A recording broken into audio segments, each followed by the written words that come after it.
Pemirsa Ayo Hidup Sehat Plus, saat pandangan Anda terasa memudar dan berubah menjadi gelap seketika disertai rasa mual, sulit bergerak sampai muntah, sudah pasti Anda mengalami vertigo. Namun, apa penyebab munculnya gejala yang biasanya berlangsung hanya beberapa detik ini? Vertigo umumnya dialami oleh wanita dengan usia lebih dari 60 tahun. Namun tak sedikit juga masyarakat dengan usia lebih muda yang mengalami vertigo. Seperti yang dialami Feby, ibu rumah tangga berusia 28 tahun ini kerap merasakan pusing, terutama saat bangun tidur. Saya sejak 2 tahun lalu udah kena vertigo. Awalnya saya bangun tidur pagi, kepala saya pusing banget. Tapi setelah saya diemin, kok lama-lama pusingnya makin parah gitu. Sampai saya muntah, mual-mual gitu. Saya merem, itu pusing makin parah. Tidurnya tuh nggak bisa harus satu posisi, jadi nggak bisa pindah posisi. Kalau saya gerak dikit, itu saya langsung muntah. Dan pusingnya tuh muter semua. Melek mata pun saya nggak bisa, harus merem terus.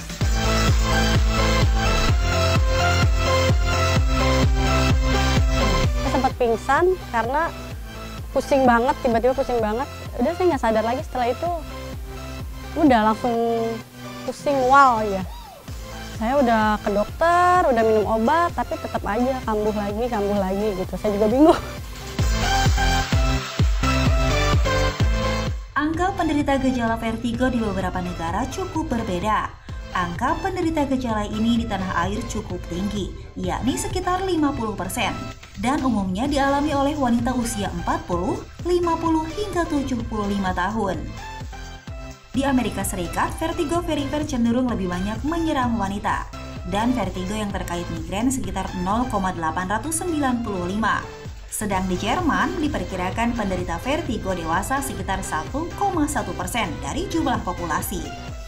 Nah pemirsa, masih banyak nih di antara kita yang kerap keliru membedakan antara vertigo dan juga migrain. Lalu sebetulnya apa ya yang disebut dengan vertigo?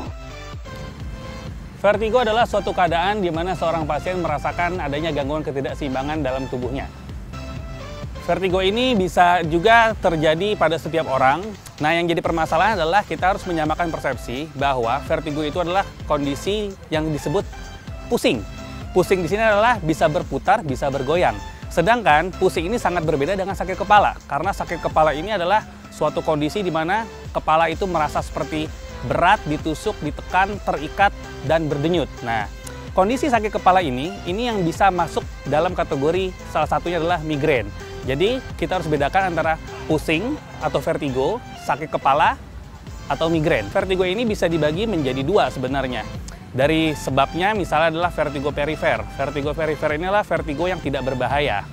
Contoh vertigo perifer adalah vertigo yang rasanya pusing berputar, bisa dipengaruhi oleh perubahan posisi kepala, bisa menyebabkan mual, muntah, keringat dingin, dan bisa ada gangguan pendengaran, misalnya berdenging seperti pekak ya, seperti tersumbat. Kemudian ada juga yang namanya vertigo sentral.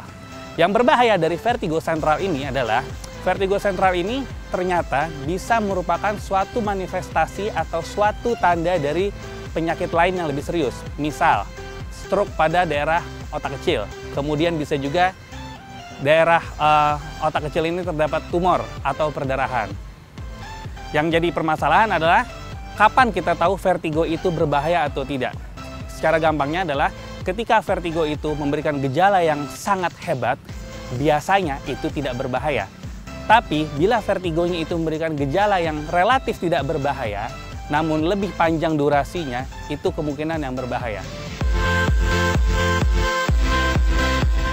Pemirsa Ayo Hidup Sehat Plus, sirkulasi darah merupakan bagian dari sistem kardiovaskular yang membawa darah segar dari jantung ke seluruh tubuh. Dan jika terjadi penyumbatan pada pembuluh darah, maka akan menimbulkan berbagai macam penyakit. Salah satunya adalah vertigo. Namun, itu fakta atau mitos ya pemirsa? Itu jawabannya adalah fakta. Karena kenapa? Karena salah satu penyebab vertigo adalah sumbatan di daerah otak kecil. Jadi memang itu fakta.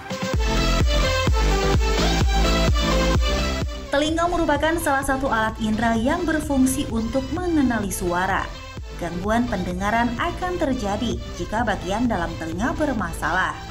Namun fakta atau mitos ya, jika vertigo adalah tanda adanya gangguan pada bagian telinga dalam? Jawaban adalah fakta, karena salah satu penyebab vertigo adalah gangguan telinga bagian dalam yang menyebabkan vertigo yang tipe berputar atau perifer. Migrain adalah kondisi di mana kepala terasa nyeri, di mana rasa sakit hanya terasa pada sisi sebelah kepala saja. Pemirsa, fakta atau mitos ya kalau migrain sebabkan vertigo? Jawabannya adalah mitos. Karena vertigo dan migrain adalah dua sebab yang sangat berbeda. Vertigo itu adalah suatu gangguan di keseimbangan, sedangkan migrain adalah gangguan karena sakit kepala. Dua sebab yang beda dan dua terapi yang berbeda. Jadi jawabannya adalah mitos. Penyakit jantung merupakan salah satu penyakit yang berbahaya jika tidak ditangani dengan serius. Salah satu penyebabnya adalah pola makan yang kurang baik dan juga tinggi kadar kolesterol. Namun fakta atau mitos ya pemirsa kalau vertigo adalah gejala awal penyakit jantung? Jawabannya adalah mitos. Karena vertigo itu adalah gangguan pusat keseimbangan, sedangkan jantung adalah gangguan sirkulasi. Tidak ada hubungan antara vertigo dan jantung secara langsung. Tumor merupakan pertumbuhan sel-sel tubuh yang tidak normal. Jika tidak ditangani dengan serius akan berkembang dan menjadi kanker. Penyebab tumor dalam tubuh pun masih belum dapat diketahui. Namun sebagian masyarakat beranggapan bahwa vertigo adalah tanda adanya tumor. Pemirsa, itu fakta atau mitos ya? Jawabannya adalah fakta. Karena beberapa tumor yang berlokasi di daerah batang otak atau daerah otak kecil dapat menyebabkan gangguan vertigo. Terbebas dari berbagai penyakit merupakan keinginan setiap orang, terlebih lagi dapat sembuh dari penyakit yang diderita. Nah, fakta atau mitos ya kalau vertigo bisa disembuhkan? Fakta, vertigo bisa disembuhkan. Asal kita tahu jenis vertigonya seperti apa, dan kita tahu pengobatan dengan tepat, dan kita bisa menghindari faktor resikonya, dan juga kita bisa melakukan latihan atau exercise untuk menghindari vertigo di kemudian hari. Pemirsa, sekarang Anda sudah tahu kan apa itu vertigo? Nah, agar Anda terhindar dari vertigo, yuk kita simak tips dari Dr. Ziki berikut ini. Berikut adalah tips bagi pemirsa yang sudah atau pernah mengalami vertigo. Yang pertama, sebaiknya hindari pergerakan posisi kepala yang mendadak. Misalnya menghentakkan leher ya seperti itu ya.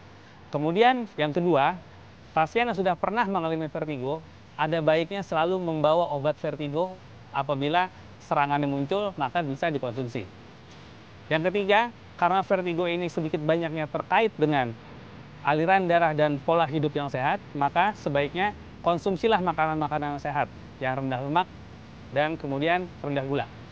Seorang pasien yang sudah pernah mengalami vertigo, sebaiknya banyak mengkonsumsi air putih untuk memperlancar aliran darah.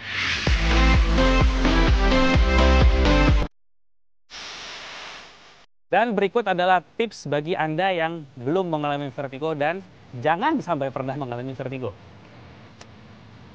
Yang pertama, kita harus rajin berolahraga. Supaya kenapa? Supaya sirkulasi darah kita lebih baik. Kemudian kemungkinan terjadinya vertigo akan menurun. Yang kedua, jaga pola hidup sehat dengan makan makanan yang seimbang, dengan konsumsi air yang cukup. Dan yang terakhir, kita harus menghindari stres, karena sedikit banyaknya stres akan menyebabkan peningkatan aliran darah yang bisa berakibat vertigo. Maka dari itu, mulai sekarang, ayo hidup sehat.